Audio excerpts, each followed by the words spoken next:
Pernahkah Anda bangun pagi dan berpikir, semoga hari ini cepat selesai? Bukan karena hari ini buruk, bukan juga karena Anda punya rencana malam yang menyenangkan, tapi karena Anda tidak ingin menjalani hari ini sama sekali.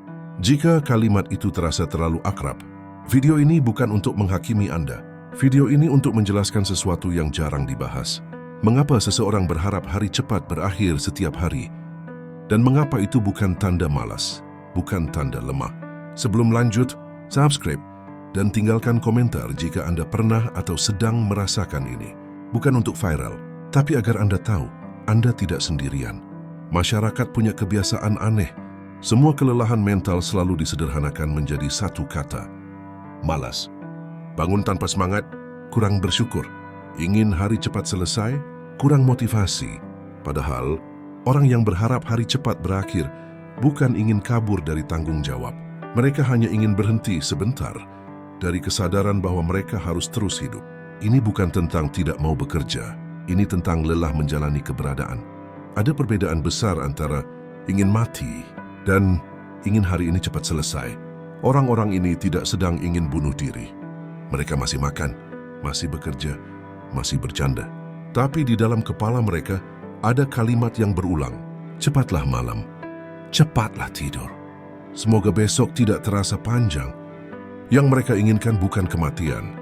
Yang mereka inginkan adalah jeda dari menjadi diri mereka sendiri. Ironisnya, masyarakat hanya peduli ketika seseorang ingin mati. Padahal jauh sebelum itu, ada fase panjang di mana seseorang hanya ingin hari berhenti berjalan. Secara lahiriah mereka terlihat berfungsi. Mereka datang tepat waktu, menyelesaikan tugas, tersenyum saat perlu. Namun batinnya kosong. Hari-hari dijalani seperti daftar tugas. Bangun, mandi, kerja, makan, tidur, ulangi. Tidak ada tragedi besar. Tidak ada kesedihan dramatis. Hanya kehilangan rasa. Dan disinilah letak bahayanya. Karena rasa kosong tidak menimbulkan alarm sosial. Tidak ada yang menanyakan kabar orang yang baik-baik saja, tapi hampa. Mereka tidak terlihat rusak, jadi diasumsikan tidak butuh bantuan. Kita hidup di zaman yang aneh. Semua orang sibuk berbicara tentang produktif, healing, dan self-improvement. Ironisnya, orang yang berharap hari cepat berakhir sering justru sangat bertanggung jawab. Mereka tetap datang bekerja, meski jiwa tertinggal. Tetap memenuhi ekspektasi, meski hati mati rasa. Lucunya, masyarakat memuji mereka sebagai dewasa.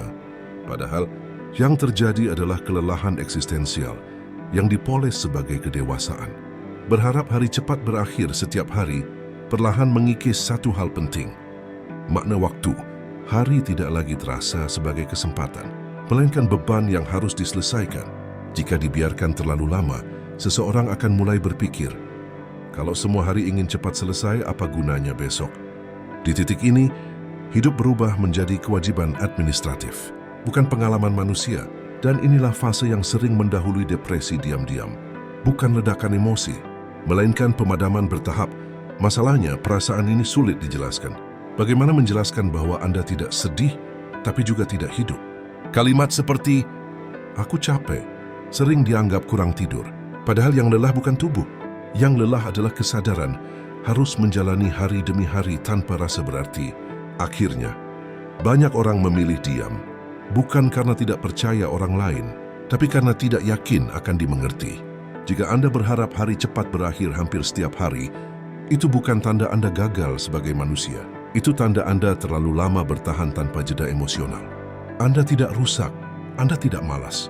Anda hanya belum diberi ruang untuk bernapas sebagai manusia, bukan mesin. Dan tidak, solusi bukan sekadar lebih bersyukur atau lebih semangat. Kadang, yang dibutuhkan hanyalah pengakuan jujur bahwa hidup sedang berat, meski terlihat normal. Berharap hari cepat berakhir bukanlah dosa moral, itu adalah sinyal batin yang terlalu lama diabaikan. Jika video ini terasa menampar pelan, bagikan kepada seseorang yang selalu berkata, aku baik-baik saja, tapi Anda tahu matanya lelah. Tulis di komentar, aku masih di sini. Bukan sebagai pengakuan lemah, melainkan sebagai bukti bahwa Anda masih memilih bertahan. Subscribe jika Anda ingin konten jujur yang membicarakan sisi hidup yang sering disapu rapi. Karena tidak semua yang terlihat baik benar-benar hidup. Sampai bertemu di video berikutnya.